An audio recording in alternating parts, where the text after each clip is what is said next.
The box was wrapped in the cheapest red paper I could find, the tape barely holding because I'd reused scraps from an old package. But to me, it was priceless.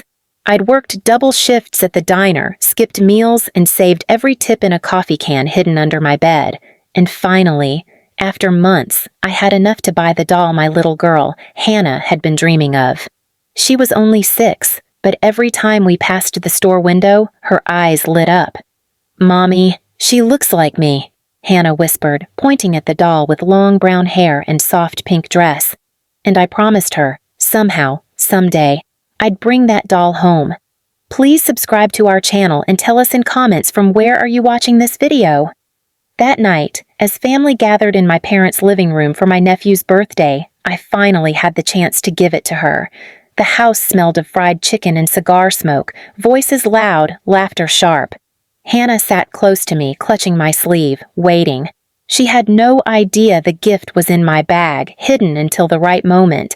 I pulled the box out quietly, heart pounding, and placed it in her small hands. Her eyes widened, lips parting in disbelief. "For me, Mommy?" "Really?" she whispered.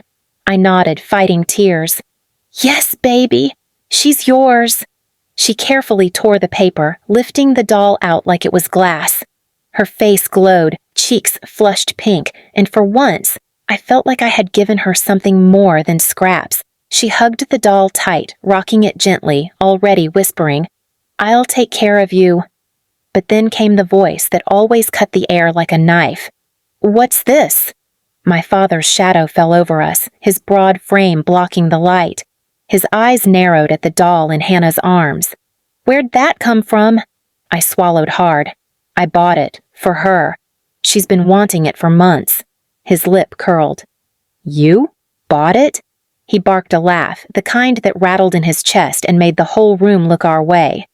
"With what? Your useless pocket change?" Mom appeared at his side, her smirk poisonous. "You're barely keeping a roof over your head and you're wasting money on toys? Pathetic. No wonder you're always begging." Hannah pulled the doll closer, shrinking under their gaze. My father reached down suddenly, ripping it from her arms so fast she cried out, "Dad, please!" I stood, reaching for it, but he shoved me back with one arm. He turned, calling across the room, "Eric, come here, boy." My nephew, my sister's golden child, came running, his cheeks smeared with cake, his hands sticky with icing. He was 7, spoiled rotten, used to getting everything. My dad shoved the doll into his arms. "Here, a real grandchild deserves something worth riding." The room laughed. My sister clapped like it was a performance. My mother's eyes glittered with satisfaction. Behind me, Hannah's sobs tore through the noise. She covered her face, shaking, whispering, "Mommy." She was mine. I dropped to my knees, pulling her into my chest, my own tears falling hot against her hair. My father loomed over us, the doll now being dragged on the floor by Eric, its dress already torn. "This is why you'll never be anything," Dad growled. "You raise trash, you get trash. Don't waste my time acting like she's worth more than scraps." My mother added, voice dripping with venom, "You should be thanking us. At least now the doll's in the hands of someone who matters." The room filled with their laughter again. Every face turned against me. I held Hannah tighter, whispering, "It's okay, baby. It's okay." But inside, something cracked. That doll was more than a toy. It was months of sweat, sacrifice, hunger. It was hope, and they tore it away from her like it meant nothing. As I looked around the room, at my father's smug face, at my mother's cold grin, at my sister's pride, I realized this wasn't just about a doll. This was about everything, every insult, every dismissal, every way they reminded me I was less. And in that moment, kneeling on the floor with my daughter crying in my arms while the doll was dragged across stained carpet, I made a silent vow. They had taken her doll, but I was going to take something from them they could never replace. The laughter in that living room echoed long after the party ended.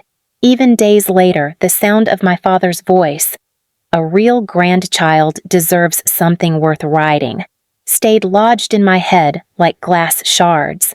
I replayed the sight of Eric dragging the doll through spilled soda, Hannah's little hands still reaching for it, her face streaked with tears. That night, when I tucked her into bed, she asked in a voice so small it broke me, "Mommy, if Grandpa hates me, does that mean I'm not real?" I froze.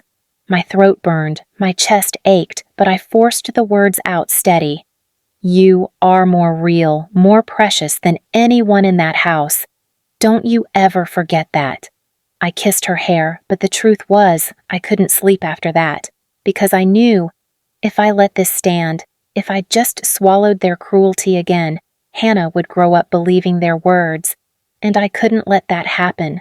For weeks, I carried their laughter in my bones like a disease. I went to work at the diner, scrubbed pans until my wrists screamed, smiled at customers when I wanted to cry.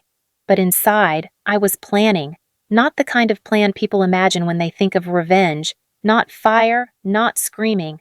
No, this had to be sharp, silent, and permanent, something they couldn't laugh their way out of. My parents had always hoarded their treasures. My dad had a shed out back filled with antique tools and collectibles he bragged about, calling them family legacy. My mom had trunks of jewelry she flaunted to her church friends, bragging about how she'd pass them to Clarissa, my sister. They worshipped their possessions like idols, and that gave me an idea. If a doll meant nothing to them, then I'd make them understand what it felt like to lose something they thought was theirs forever. I started paying attention. Every Sunday after church, they'd gather at home, drinking coffee, boasting about family wealth. Eric would run around the shed, banging the old tools together, while Clarissa strutted in Mom's necklaces like she was a queen. I visited under the excuse of keeping peace, but I was really watching, listening, memorizing. Meanwhile, Hannah clung to me tighter every day, quieter than before. She wouldn't even look at toy store windows anymore. That was the worst wound of all. They hadn't just stolen a doll. They had stolen her joy, and that was the wound I promised myself I'd stitch back in my own way.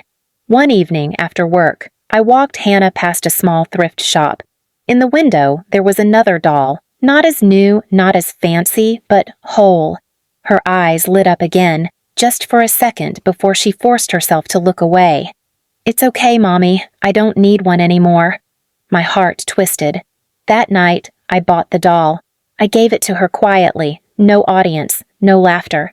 Her eyes filled with tears, but this time they were happy ones. "I'll hide her," she whispered, "so no one can take her." That was the moment I knew exactly what to do. It wasn't enough to hurt them the way they hurt me. It had to be symbolic. They had laughed when my daughter's treasure was stolen. So I would make sure every single thing they worshipped, every treasure they bragged about, slipped through their fingers one by one. I didn't shout. I didn't storm their house. I started quietly. Subtle things that made them think they were losing control. A missing heirloom here, a broken collectible there. But the real plan wasn't just about objects. It was about memory. It was about them seeing, every day, the emptiness they created when they stole from a child who only wanted a doll. And as the pieces fell into place, I felt something shift inside me. The girl who had begged for approval was gone. In her place was a mother who knew that sometimes revenge wasn't just about payback. It was about teaching a lesson that burned deep enough to scar. My father thought a real grandchild deserved the doll. He was about to learn that his real legacy could be stripped away just as easily. And when the moment came, they wouldn't be laughing. The night of their downfall came quietly, the way frost creeps over a window. It started when my father stomped into his shed, ready to show off his prized collection of antique tools to a neighbor. I had slipped in the night before, after weeks of careful watching, when I knew they'd be too busy drinking inside. One by one, I had replaced his treasures, the polished hammers, the vintage saws, the signed baseball bat he bragged about, with worthless, rusted scraps I'd scavenged. To anyone else, it was junk. To him, it was everything. His roar shook the house. "Who touched my shed? These are ruined, gone!" He stormed inside, face red, spit flying as he shouted at my mother. She denied it, of course, but I knew the truth. He'd never see those items again. The man who mocked me for spending months saving pennies for a doll had lost the objects he claimed were worth more than his own daughter. But that was only the beginning. The jewelry chest was next. My mom prided herself on her collection: pearl necklaces, brooches, gold lockets. She had paraded them around for years, promising Clarissa that one day the deserving daughter would wear them. I knew her routine. She locked the chest, hid the key in her sewing box, and checked it twice a week. Except this time, when she opened it, the chest wasn't filled with sparkle. It was filled with paper, Hannah's drawings. Every one of them I'd saved. Sketches of me holding her hand, of us walking in snow, of the doll she loved. On the back of one, I had written in black marker, "This is what treasure looks like." Mom's scream rattled the walls. She tore through the papers looking for her gold, her rings, her pearls. But they were gone, just like Dad's antiques. All that remained were reminders of the little girl she had called not real. The panic between them grew over the next days. My father accused my mother. My mother accused Clarissa. Clarissa shrieked back, blaming me.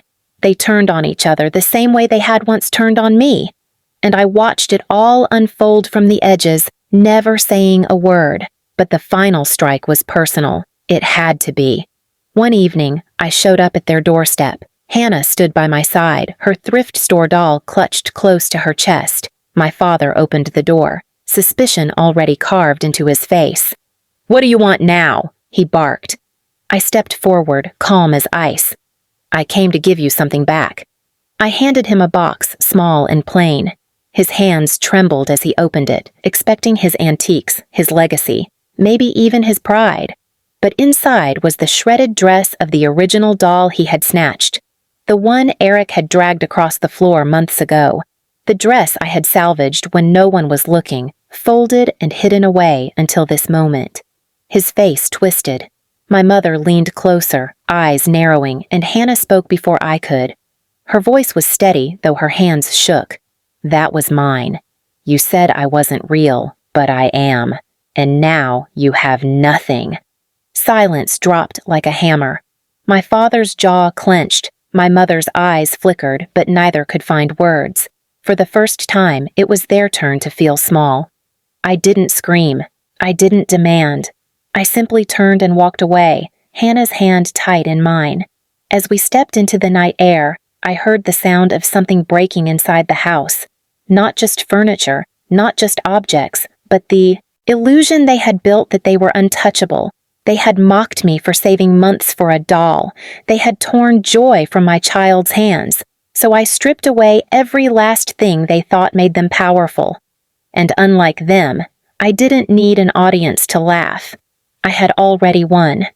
Hannah squeezed my hand, her doll safe against her chest. "Mommy," she whispered, "they can't take her away now, can they?" I bent down, kissed her hair, and smiled through the ache in my chest. "No, baby. They can't take anything from us again." Behind us, the house sat quiet, hollow, filled with people who thought objects were more important than love. And as we walked away, I knew they'd sit in that emptiness forever, surrounded by junk and paper reminders of the family they had thrown away. That was the revenge. Not fire, not ruin in front of neighbors, but the slow, cutting realization that the very things they lived for were gone, replaced by the memory of the little girl's doll they had stolen, the one that broke the last thread of love they'd ever get from me, and they would live the rest of their lives choking on it. Please subscribe to our channel and tell us in comments from where are you watching this video.